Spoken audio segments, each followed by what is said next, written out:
What's up, fam? Come back out with a part three of the topic of the first video. But like I was saying, melanin is an essential cosmic spiritual composite found in all dark matter.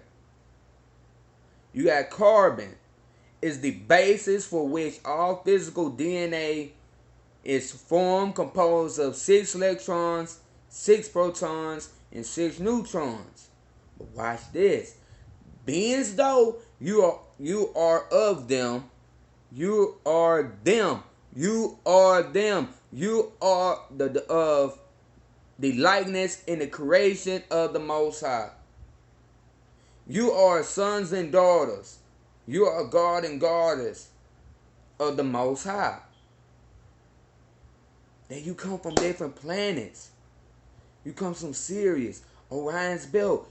Why you can go into the book of Amos, chapter 5, verse 8. And we gonna get there. You are of them. Can summon these forces and power rays at the will of the Creator. You have power. The spiritual being. You are E equal MC squared. Energy cannot be destroyed. Energy, spiritual, you can't kill spirit.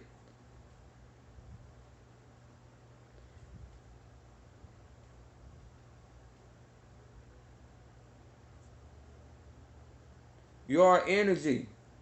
In Africa, we'll call the energy those who mastered in Netzil, Netzaru, Elohim, or Elohim of God.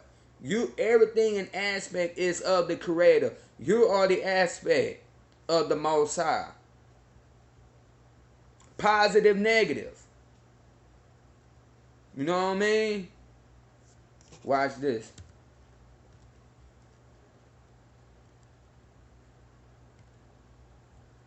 We're going to go back.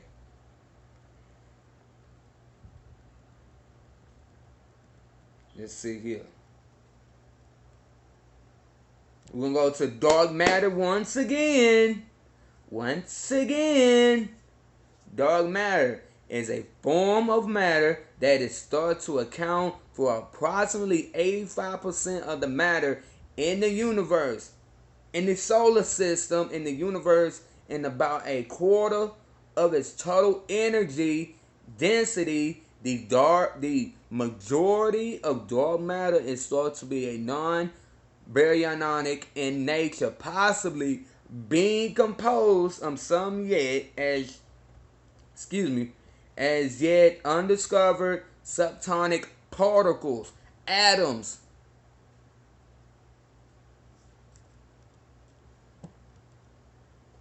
Where's melanin? I have to keep. You are the divine. You are the pot. You are the potter. The Most High is the potter. You are the clay. The potter in the clay. The dust of the ground. The stardust. We are made of these things.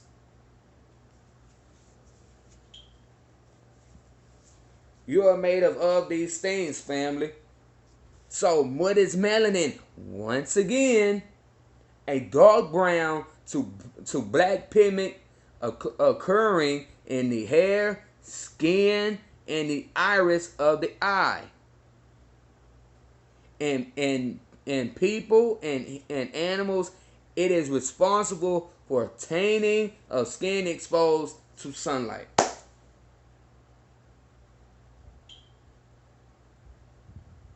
That's why we can go outside. That's why whenever you in the house, you compose of these lights up here. These lights are not good. That's why the Creator had to make the sun.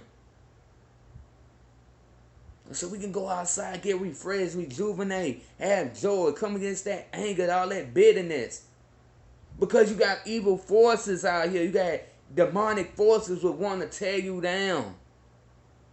You gotta come against that.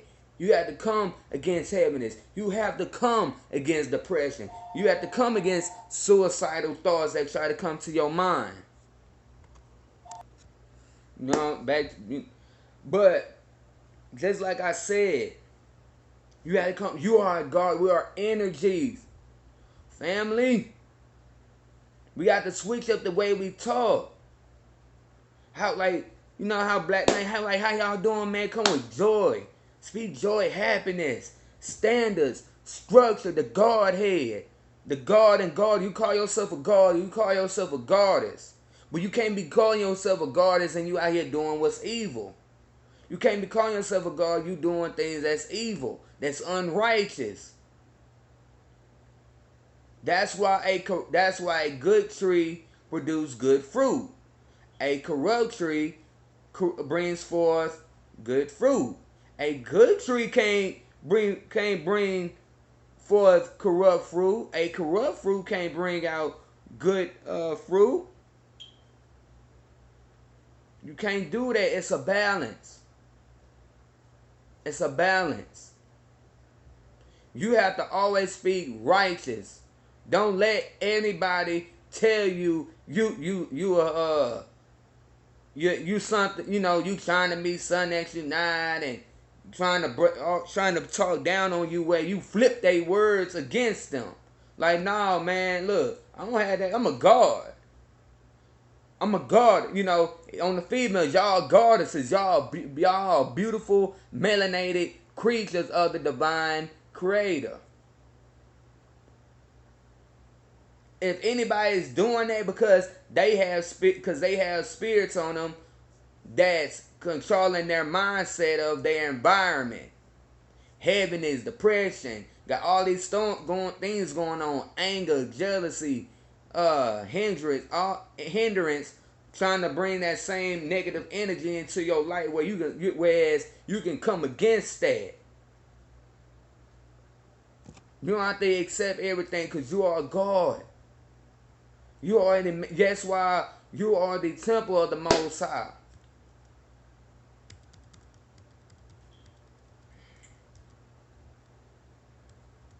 You know what I mean?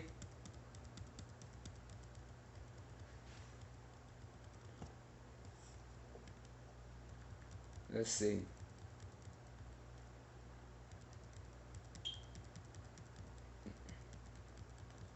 Let's see.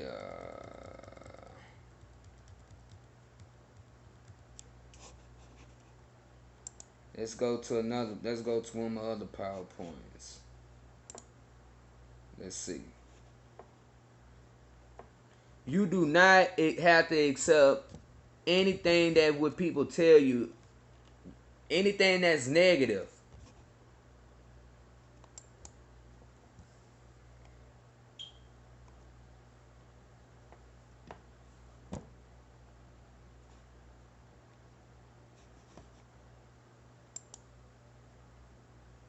Mm-hmm.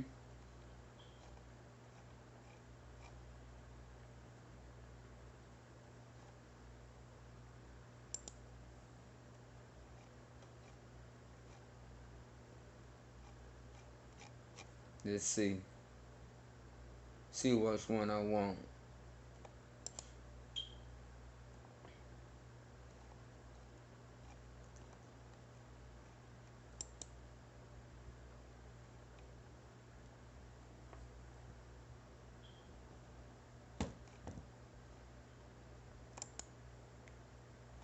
Okay, we're gonna get with the cosmos real quick. Go back to the one thing. We're gonna go back a little bit, then we're gonna move forward.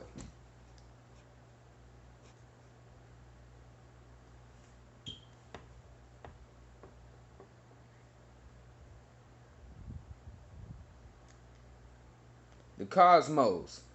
Using the word cosmos rather than the word universe implies viewing the universe as a complex and orderly system or entity, the opposite of chaos. The cosmos. Our understanding of the reasons for its existence and significance are studied in cosmology, a very broad discipline covering any scientific, religious, or philosophical contemplation of the cosmos and its nature. For reason for existing, religious and philosophical approaches may include their concept of the cosmos, various spiritual entities, or other matter deemed to exist outside our physical universe. Cosmology is the study of the cosmos. In this broadest sense, covers a variety of very different approaches: scientific, religious, and philosophical. All cosmologies have in common a attempt to understand the implant or order within the whole of being. In this way, most religions and philosophical system has a cosmology. When cosmology is used without a quaver, it often signifies physical cosmology unless the context makes it clear that a different meaning is intended. Let's see, physical cosmology. We had to get that. We had to get the cosmology one out the way, so we get into the physical. Physical cosmology. It is the scientific study of the universe. From the beginning of its physical existence, it includes speculative concepts such as a multiverse. When these are being discussed in physical cosmology, the term cosmos is often used in a technical way, referring to a particular space-time continuum within a postulate. That's the guy they got in parentheses. Multiverse or particular cosmos. The observable universe is generally capitalized as the cosmos. In physical cosmology, the uncapitalized term cosmic signifies a subject with a relationship to the universe, such as cosmic time, cosmic rays, high energy particles, or radiation detected from space. And cosmic microwave background, microwave radiation detectable from all directions in space. See there?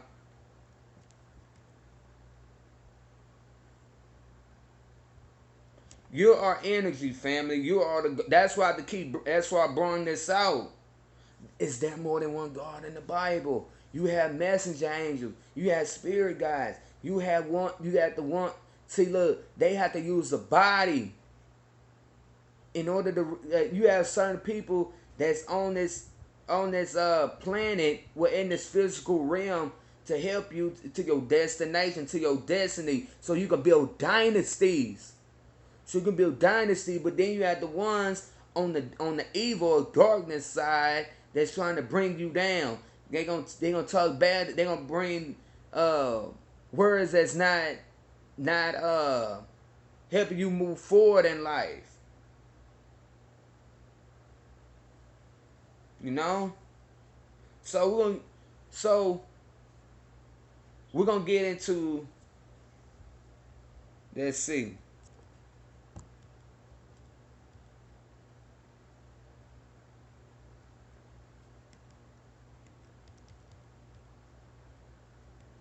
Let's see.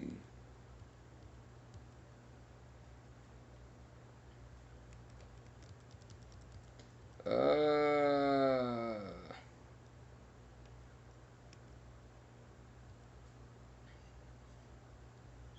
oh, we're gonna get into some to some creation stories. Like I brought out in Genesis. We're gonna get into the ancient Egyptian, or what you know as the Metal Netta stories. We're gonna talk about them. The introduction.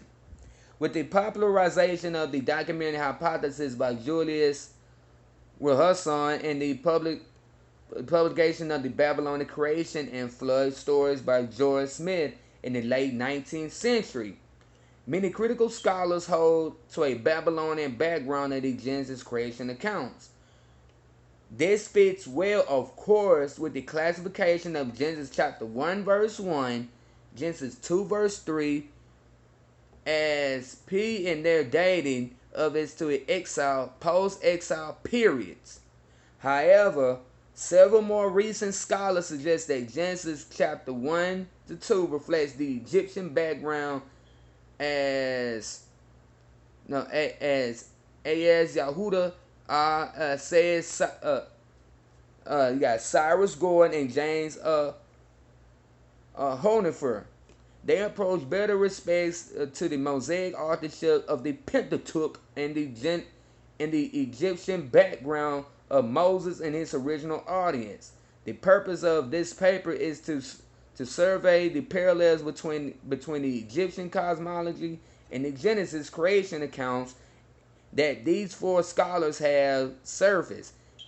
It will is also suggest that Genesis chapter 1 to 2 reflects an Egyptian, not Babylonian background in cosmology. You got the brief survey of scholarship, Egyptian background of Genesis chapter 1 and 2. In 1887, Sayers first noted the parallels between the Genesis 1 and the Egyptian cosmology of Heliopolis. The chaotic deep, the breath moving on the waters, the creation of light, the emergence of the hill and the melting of the waters. Unfortunately, his work was largely ignored. In 1933 and 1934, Yahuda identified several similarities between Genesis 1 to 2 in the ancient Egyptian texts, which is known as the Pyramid Text, the Book of the Dead, the Book of Gates, the Book of Earth, and the Book of Caverns. You got Teti 1. You got Seti's tomb. You got Ramses the second, 2, 3, 4, 5, 6, 7. All these things that's within the Medu Neter or the hieroglyphics. He also identified Egyptian influence throughout the Pentateuch. The Pentateuch. When you go look at what the word Pentateuch means. They gonna tell you it's the books of the Old Testament: Genesis, Exodus, Leviticus, Numbers, and Deuteronomy. That's what they say. But you go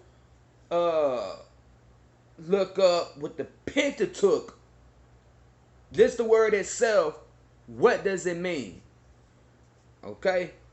In 1982, Cyrus Gordon showed similarities between the Egyptian and Hebrew tradition of the creation of man.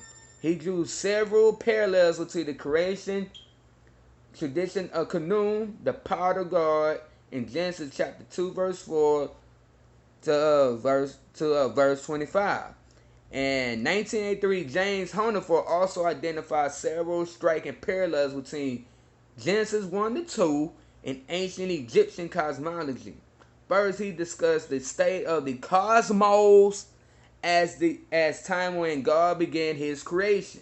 The Egyptian and the Hebrew share similar concepts, although the word used are unrelated etymologically.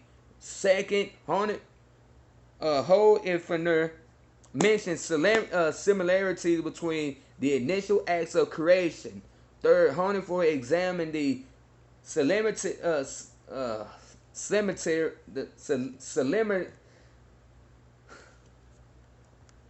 similar of man's creation shared by the Egyptian and Hebrew accounts.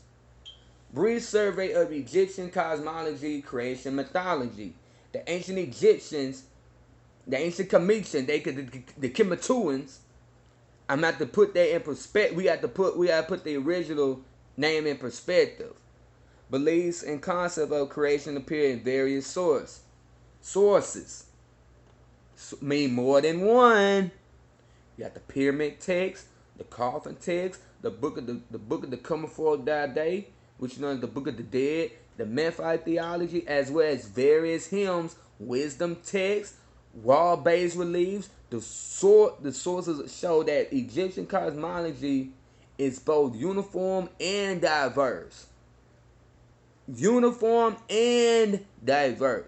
Although there are nearly 12 Egyptian creation myths, but the three most dominant arose in the cultic sites of Heliopolis, which is known as Memphis. In Hermopolis, These three interconnect with one another as evidenced by the appearance of some of the gods in more than one tradition. The cosmologies of Heliopolis and Memphis share more in common with one another than with Hermopolis.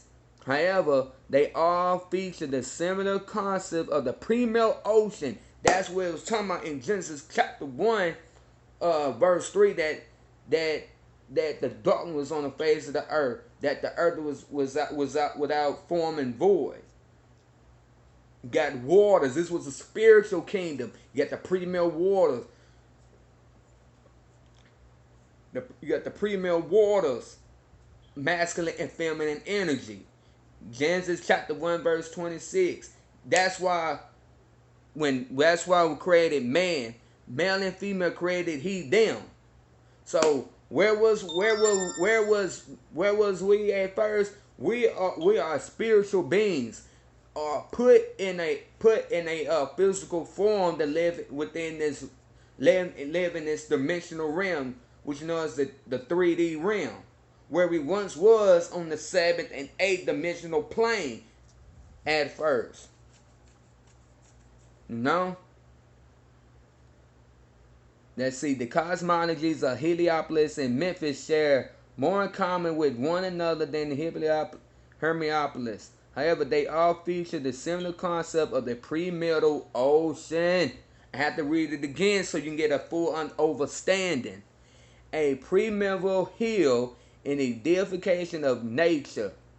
That's what some of the different things that the Most High, that the Creator did within Genesis. They all feature the similar concept of pre-middle ocean. Not to keep saying that, because we are energy. We are masculine and feminine energy. You got to know what the goal within yourself. If you get mad at me, hey, go look the documentation up. I gave you all the sources. Go read. We got to study. Study to show ourselves. You know what? Hold on. Okay. Watch this. I'm going to bring some verses out. Y'all go check them out yourself. Study to show yourself approval. We're going to go to the book of Amos. Chapter 5, verse 8. Hey, that we came from the stars, baby. We came from the stars, baby. That the pyramids is lined up with. Khufu, Khafre, Mitgura, the belt of Orion. The belt of Orion? Wait a minute, Orion is in the Bible? Orion is in the Bible? Let's see. We're gonna see what Amos, we're gonna see what Prophet Amos was talking about. Seek him. Seek him. That maketh the seven stars and Orion, and turneth the shadow of death into the morning, and maketh the day dark with night, that he calleth forth the waters of the sea, and poureth them out upon the face of the earth. The Most High is his name. So the pre-mill war, then it just say, look, however, they all feature the similar concept of the pre-mill ocean, a pre-mill hill, and deification of nature. Oh, let's go to Job chapter 9, verse 9. Let's go to the book of Job. We're going to see old Job. We want to see what Job had to drop some wisdom on this. We're gonna go to the book of Job. Job chapter 9, verse 9.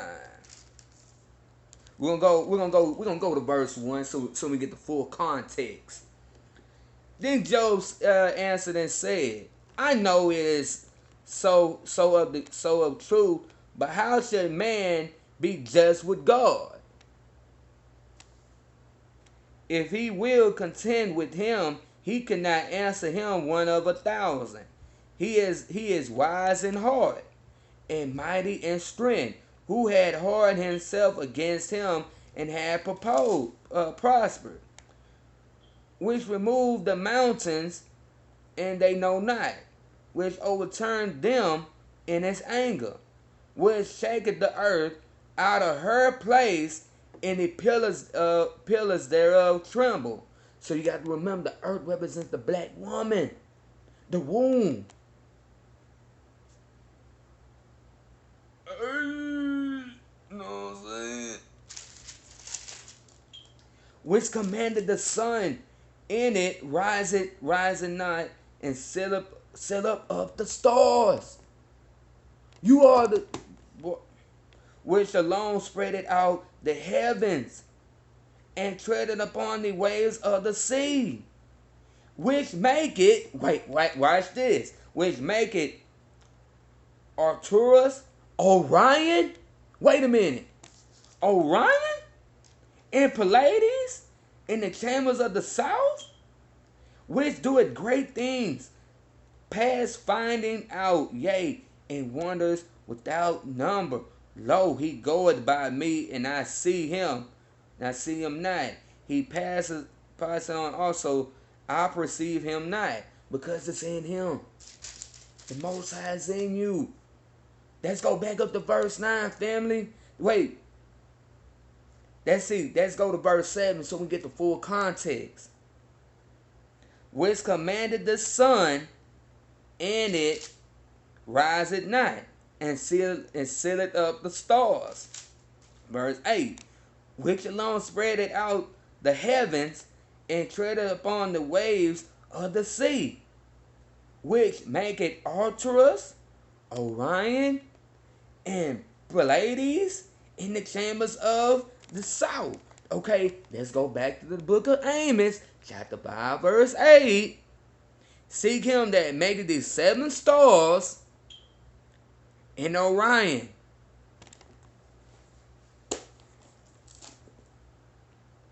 Let's see, let's go to the book of Psalms. The book of Psalms, Telehim.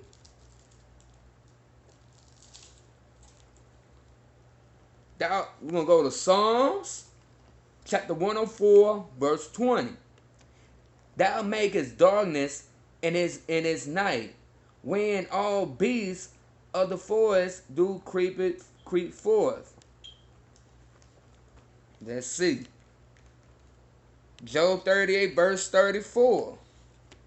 Going back to Job.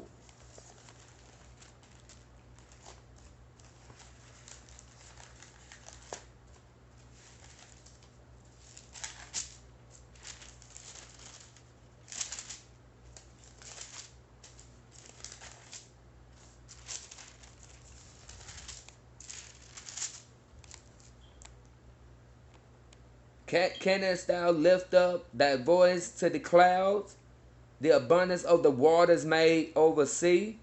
Canst thou send lightnings that they may go, and say unto thee, here we are, who had put wisdom in the inward parts, or who had given understanding to the heart? Who can number the clouds in wisdom, or who can stay in the bottles of heaven? When the dust once you get understanding, God, dog, got this fan going. When the dust groweth into hardness, and the clouds cleave fast together. When the dust, when they couch in their dens and abide in the covert to lie in wait, who provide for the raven his food, when his young ones cry unto the Most High, they wonder in the lack of meat. Then we're going to go to Amos 4, verse 13. For lo, he that formed the mountains and created the wind, and declared unto man what is his thought, that maketh the morning darkness, and tread upon the high places of the earth. The Most High, the God of hosts, is his name. And what I'm gonna go, let me see, we're gonna go to Hosea.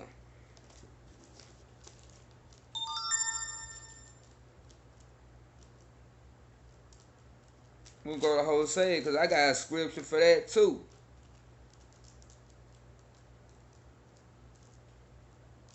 Hosea.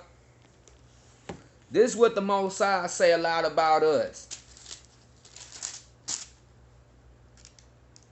My people are destroyed for a lack of knowledge, because thou hast rejected knowledge.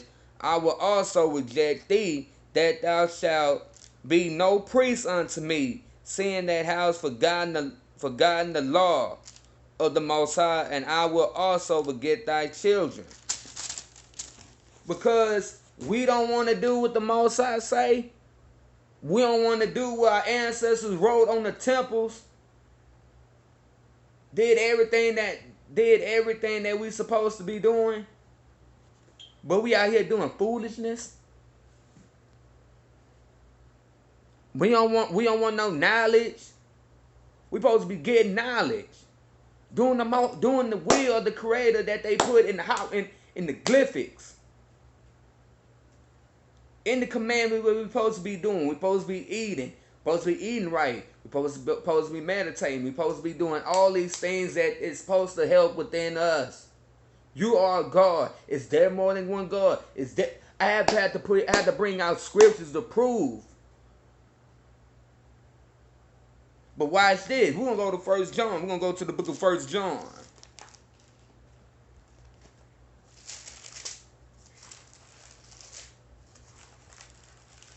Go to the book of John.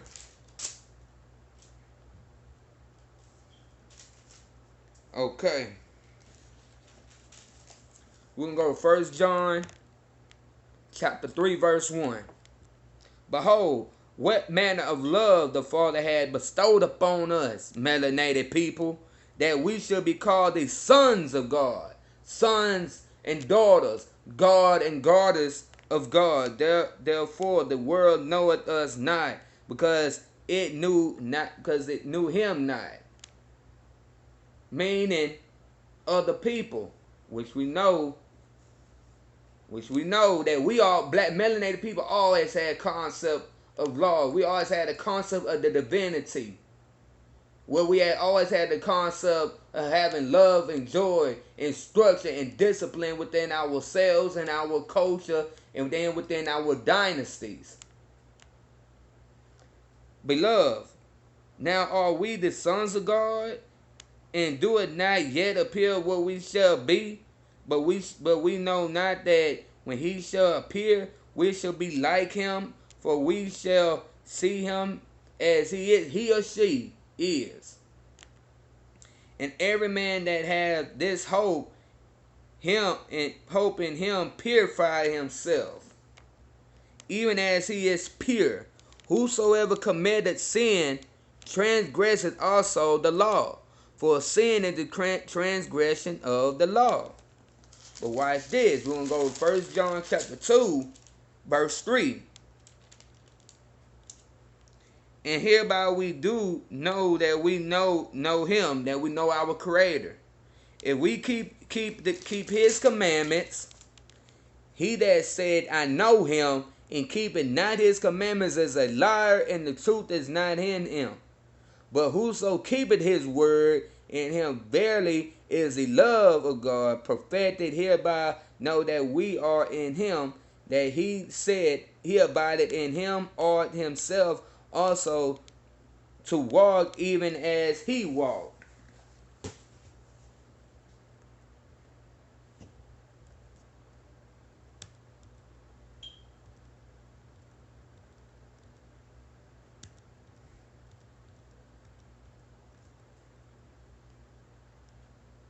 We got to come on.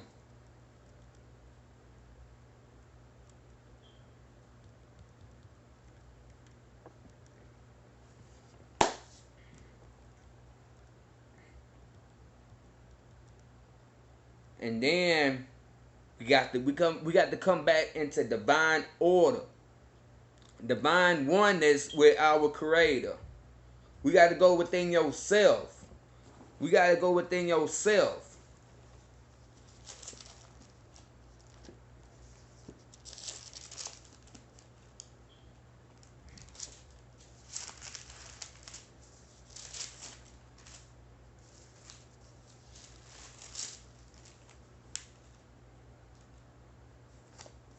Watch this. I'm going to bring out just 2 verses. Acts 7 verse 48.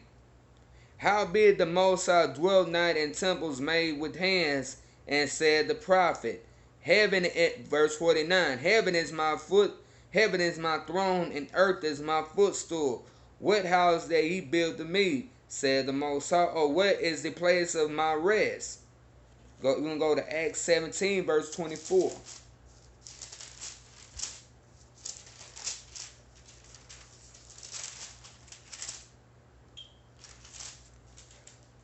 The God that made the world and all things therein, seeing that he is the Lord of heaven and earth, dwelt not in temples made with hands. Let's go to okay, we're gonna go to the book of Acts, chapter 14, verse 15. Verse 15. And saying, Sirs, why do you these things? We also are men of like passions with you, and preach unto you that ye should turn from these vanities unto the living Creator, to the living God, the living gods, which made heaven and earth, and the sea, and all things are therein. Who, verse 16, who in times past suffered all nations to walk therein in their own ways. So, melanated family, God and goddess, you have to know within yourself that you are a creator yourself. That the Most High gave us all gifts and aspect to our aspect of His kingdom. He or she kingdom, God and goddess, masculine and feminine energy. Is there more than one God in the Bible? Yes, there is. I just proved it. Then bringing back that we have to have what makes a God. You have to have divine order. You got to do the Most High's will. What is the will? Because you got to prove it.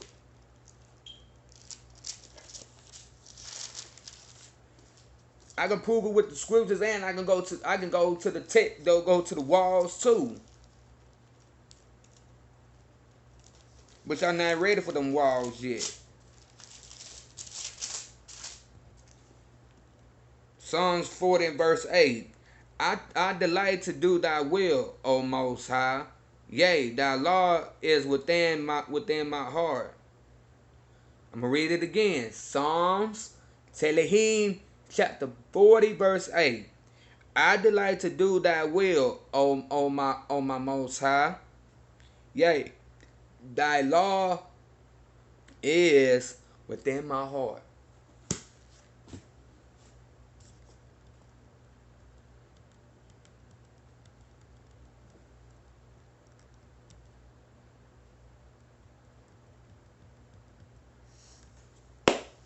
So family, I hope y'all enjoyed this video. Like and subscribe. Peace to the melanated family. Y'all enjoy y'all day. Peace.